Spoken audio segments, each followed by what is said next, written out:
supply chains back home from places like China. We need to give American businesses the certainty they need to invest and create the jobs of the future. And we need a tax system that's fair for people who don't happen to make $1 billion. Look, the president talked a big game on the economy, but it's always important to read the fine print. So, do his plans actually help Americans get ahead? Not even close.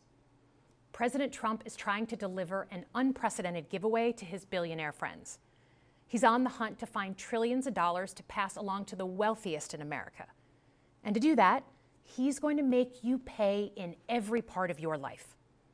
Grocery and home prices are going up, not down, and he hasn't laid out a credible plan to deal with either of those. His tariffs on allies like Canada will raise prices on energy, lumber, and cars, and start a trade war that will hurt manufacturing and farmers. Your premiums and prescriptions will cost more because the math on his proposals doesn't work without going after your health care. Meanwhile, for those keeping score, the national debt is going up, not down. And if he's not careful, he could walk us right into a recession. And one more thing. In order to pay for his plan, he could very well come after your retirement, the Social Security, Medicare, and VA benefits you worked your whole life to earn. The president claims he won't, but Elon Musk just called Social Security the biggest Ponzi scheme of all time.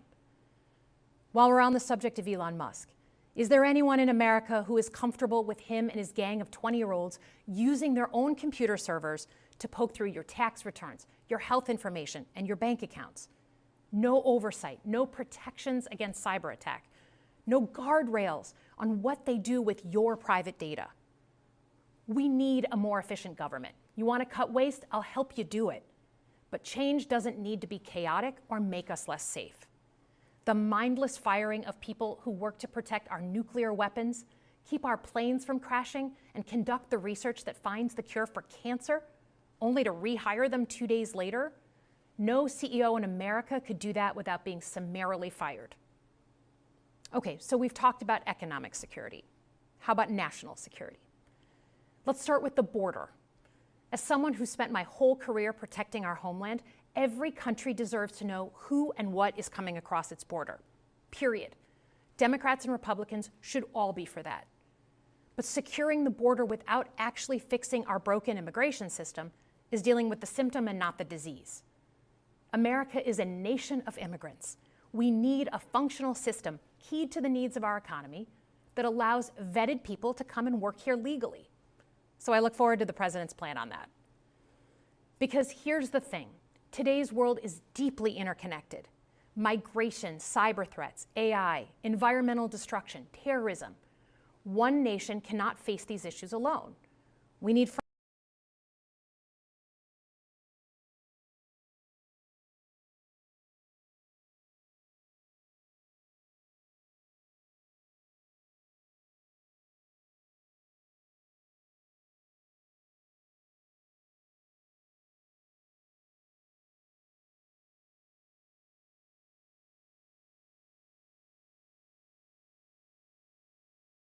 in all corners, and our safety depends on it. President Trump loves to say peace through strength. That's actually a line he stole from Ronald Reagan. But let me tell you, after the spectacle that just took place in the Oval Office last week, Reagan must be rolling in his grave.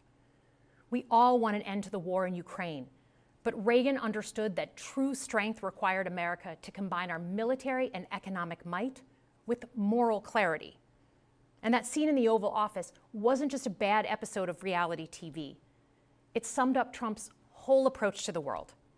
He believes in cozying up to dictators like Vladimir Putin and kicking our friends like the Canadians in the teeth. He sees American leadership as merely a series of real estate transactions. As a Cold War kid, I'm thankful it was Reagan and not Trump in office in the 1980s. Trump would have lost us the Cold War. Donald Trump's actions suggest that in his heart, he doesn't believe we're an exceptional nation.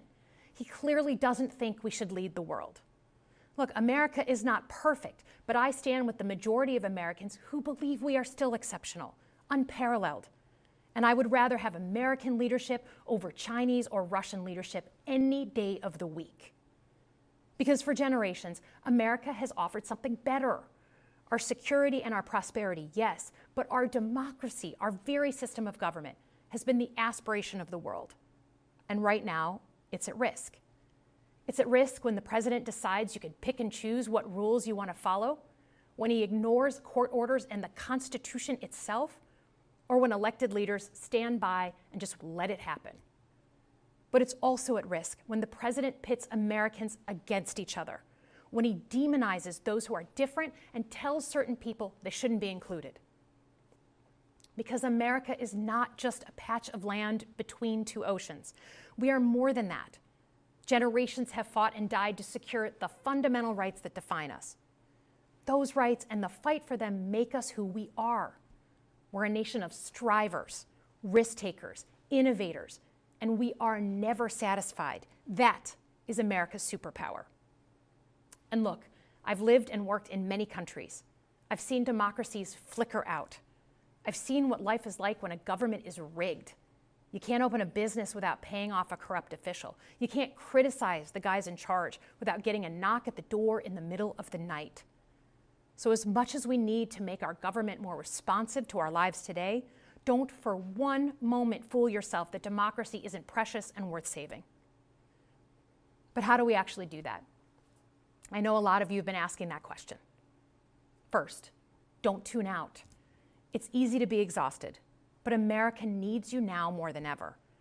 If previous generations had not fought for this democracy, where would we be today?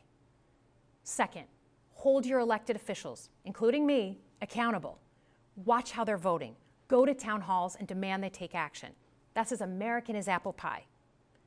Third, organize. Pick just one issue you're passionate about and engage. And doom scrolling doesn't count. Join a group that cares about your issue and act. And if you can't find one, start one. Some of the most important movements in our history have come from the bottom up. In closing, we all know that our country is going through something right now. We're not sure what the next day is going to hold, let alone the next decade. But this isn't the first time we've experienced significant and tumultuous change as a country. I'm a student of history, and we've gone through periods of political instability before. And ultimately, we've chosen to keep changing this country for the better. But every single time, we've only gotten through those moments because of two things: engaged citizens and principled leaders. Engaged citizens who do a little bit more than they're used to doing to fight for the things that they care about, and principled leaders who are ready to receive the ball and do something about it. So thank you tonight for caring about your country. Just by watching, you qualify as engaged citizens. And I promise that I and my fellow Democrats will do everything in our power to be the principled leaders that you